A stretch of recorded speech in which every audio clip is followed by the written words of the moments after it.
Hello, welcome to today's Frostgrave review video. Today we're going to go through the Enchanter School of Magic and see what has changed with the 8 spells there. So let's just dive right in. Okay, this is actually kind of interesting because some of these changes are subtle, some are a little bit more meaningful. The Animate Construct spell, it still has casting value of it went up to 10. It used to be an 8. It's now a 10. And they actually specify that it's before game. This is an out-of-game spell. And one of the things they do in the new edition is they talk about, they label it A or B. In other words, it's out of game after the game or out of the game before the game. So this one can only be cast before the game. Okay? All right. So the thing is, everything's the same except that when you create a large construct, it counts against your specialist total. So remember, you can only have 4 specialists in your warband. So medium and small constructs count against, normally, but large constructs count against your 4 as well. So you can only then have 3 other specialists. So you might want to be careful. It's a very small change. It really isn't a change of the spell, except the casting value goes up to 10. Making it that much harder, because remember, casting roll on a large construct is +6, so it's a 16 to cast that one successfully. So it does kind of make a difference. It usually only be 14. All right, so small change, but it can be profound, especially if you like running things like treasure hunters and marksmen and stuff. All right, the next one is Control Construct. This is really neat because, as I mentioned in the original Frostgrave review video, a lot of these spells have an effect that lasts until the end of the game, including Control Construct. And the way the rules are written, when a construct leaves the table, it's no longer, even though it's carried, it's no longer, you're still controlling it, right? But one other thing you couldn't do before was stop controlling it. And there are times you may want to.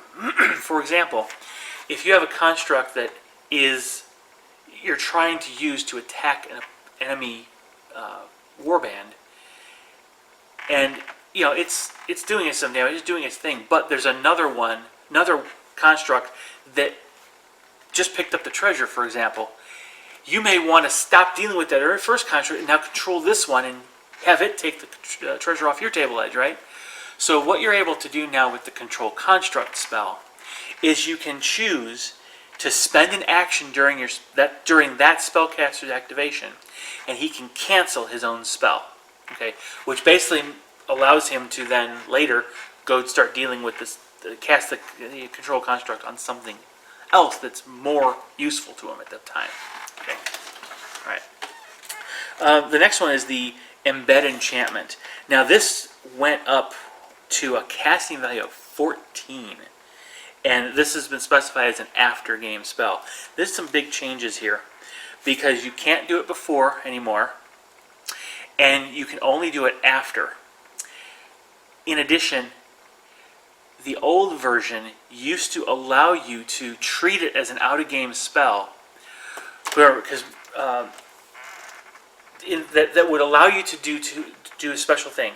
You could decide, instead of just embedding an enchantment that on an already magic item, before the battle, you used to be able to cast the Enchant Weapon or Enchant Armor spell, and then immediately cast, even though they're not out of the game, this allowed you to, and then immediately cast the Embed Enchantment, basically creating a magic item before the game.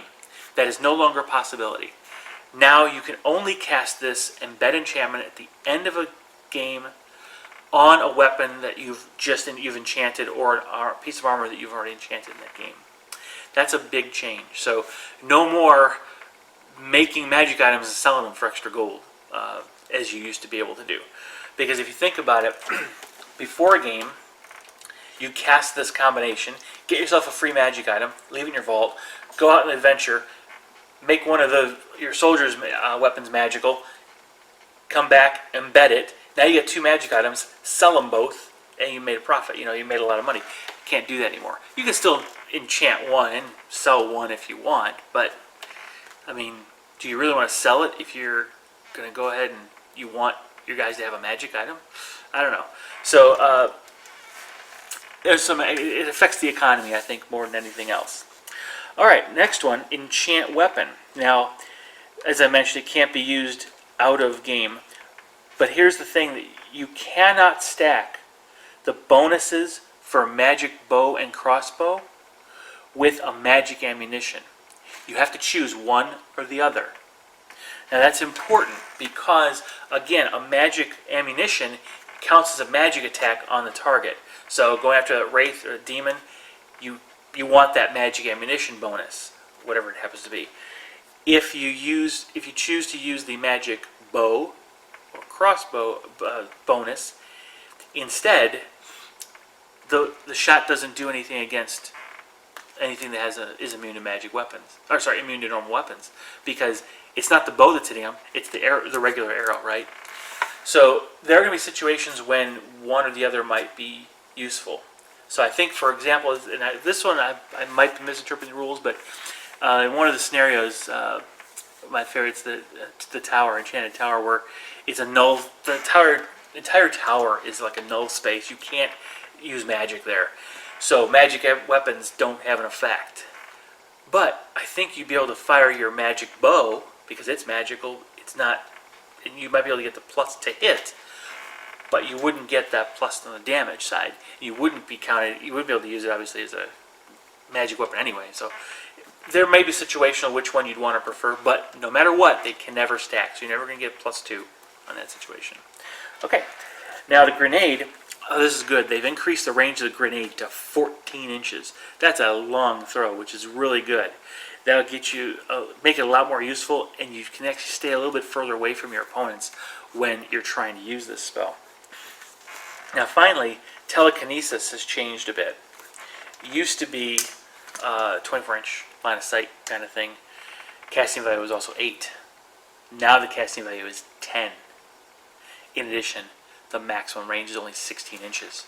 So no more staying back too far and pulling all the treasure towards you in relative safety. You don't have to get up there pretty close in order to pull it towards you again. I think it's a good change. The one thing though, it does clarify and specify that this cannot be used on treasures that have a special rule about how they're picked up. So if, for example, they can only be picked up by a certain thing, or after a certain event happens, you can't move it with this spell. So again, that's situational based on the scenario. So those are changes for the Elemental School of Magic. So far, the ones we've gone through, not a whole lot of changes, just some small tweaks. Elementalists, I think, had the most.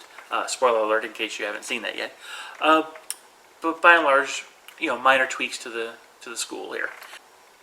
Hope you found that useful. If it turns out you got some ideas or thoughts on these, feel free to comment below. Share, like, and subscribe, and I'll see you in the next video. Bye-bye.